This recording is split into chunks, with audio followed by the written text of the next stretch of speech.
बालक काशी से पढ़ करके आया, खूब विद्वान बन के आया, अपने पिताजी के पास आकर के बोला, पिताजी मैं सब कुछ पढ़ के आया हूं, आप जहां से चाहो पूछ लो। तो पिता ने यही पूछा, बताओ पाप के बाप का नाम क्या है? नहीं बता पाया। बोले ये तो नहीं पढ़ाया गुरुजी ने। बोले ढूंढ के आओ कौन है पाप के बाप।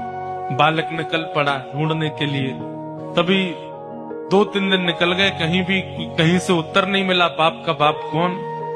तभी एक घर के बाहर गौ माता खड़ी थी, तुलसी का पौधा लगा था। बालक ने सोचा किसी वैष्णव का घर है, 2-3 दिन हो गए कुछ खाया पिया नहीं, यहाँ पे कुछ पा लेता हूँ। उस घर में जैसे ही प्रवेश किया, वो किसी वैष्णव का घर नहीं था, एक वैश्या का घर था। तो वैश्या ने जैसे ही बालक को देखा, ब्राह्मण बालक, त्रिपुंड लगाए, शिखा रखी है, धोती पहन करके, हाथों में वेद लगे हैं, तुरंत वैश्या आई जल का पात्र लेकर के, महाराज जलपान कीजिए। तो ब्राह्मण ने तुरंत जल लिया, पान किया, पान करके बोली, ये घर मुझे लगता है किसी वैष्णव का है, गोबर का चौका लगा है, बाहर गैया है, तुलसी का पौधा है, आप निश्चित ही कोई वैष्णव हैं।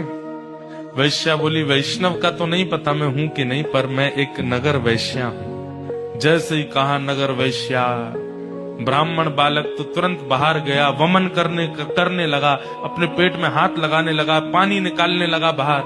वैश्या बोली, क्या कर रहे हैं आप? बोले पाप का बाप ढूंढने निकला था, वो तो मिला नहीं, तुम्हारे घर पर आके जल पी लिया, पाप और कर दिया मैंने। अरे तुम्हारे घर का पिएंगे हम, तुम्हारे हाथ का खाएंगे हम। जैसे ही सुना कि पाप के बाप को खोजने निकले थे, वैश्या ने मन में सोचा, ज्यादा दूर नहीं जाने दूंगी, यहीं मिलाती हूं। अब भगवान जल पी ही लिया है आपने, पाप तो हो ही गया आपसे, अब तो आपको जाना पड़ेगा, नदी स्नान करनी पड़ेगी, जनेऊ बदलनी पड़ेगी, पंचगव्य पान करना पड़ेगा, तभी आप शुद्ध हो गए। ब्राह्मण बोले, और नहीं तो ये सब करना पड़ेगा तभी शुद्ध होऊंगा मैं। तो जब पाप हो ही गया तो थोड़ा और कर लीजिए। बोले मतलब? बोले पानी पिया है, प्रसाद भी पा लीजिए मेरे घर का, एक साथ कर लीजिएगा प्रायश्चित उसका।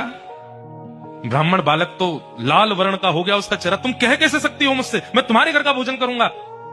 वैश्या बोली, कितने दिन हो गए आपको घर से निकले? बोले 3 दिन हो गए। कुछ पाया? बोले नहीं पाया।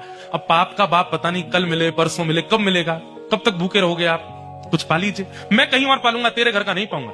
इतने दिन से आप अकेले घूम रहे हैं, आपके पास धन भी नहीं होगा, मेरे घर अगर आप प्रसाद पाएंगे तो मैं दक्षिणा में 5 सोने की मोहर आपको प्रदान करूंगी, और फिर बाद में प्रायश्चित तो आप कर ही लोगे, कम से कम 4-5 दिन के लिए कुछ हो तो जाएगा आप पे व्यवस्था। 5 सोने की मोहर। बालक ने कहा, 5 सोने की मोहर ठीक है, मैं पा तो लूंगा, लेकिन मैं अपने हाथ से बनाऊंगा, तुम्हारे हाथ से बना हुआ नहीं पाऊंगा।